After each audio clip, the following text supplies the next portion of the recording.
بریم با هم تشخیص فیک و اصل ریمل های پرفروش بازار رو ببینیم. از اسنس شروع میکنم. بچه‌ها خیلی ساده است.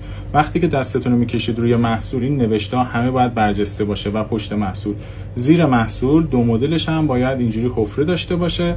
وقتی هم که باز میکنید این قسمت رزوا باید این تعداد باشه، خیلی زیاد یا ریز نباشه. نکته خیلی مهم که راجع به اکثر ریمل ها درسته اینه که روی فرچه ریمل نباید مواد ماسیده باشه، جمع شده باشه.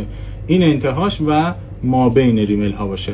حالا بیاید این یکی ریمل ها رو بهتون بگم چجوری تشخیصش. اینم مثل قبلیاست دقیقاً، حفره باید داشته باشه و وقتی که باز میکنید مواد به هیچ عنوان ماسیده نشده. و یه نکته خیلی خیلی مهم دیگه که رو همه ریمل ها هست، این قسمت نوشته جیکا رو داره. روی این 5 تا ریمل هست. حالا عکس دقیقش رو میذارم براتون. باز که میکنید این قسمت باید نوشته جیکا داشته باشه.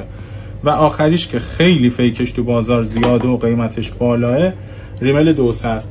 وقتی که نگاه میکنید یه دوندونایی باید روی ریمل باشه که تو دست میکشید یا حالت زبری داره. ببینید اینم باز انتهاش اگر برچسب داشت باز میکنید، حفره رو خیلی راحت میبینید. بچه‌ها لیبل داشتن یا نداشتن یا پلم داشتن یا کارتون داشتن یا همه اینا هیچ کدوم دلیل بر اصل بودن محصول نمیشه. فقط از جایی که تهیه میکنید و با این شگردایی که بهتون گفتم.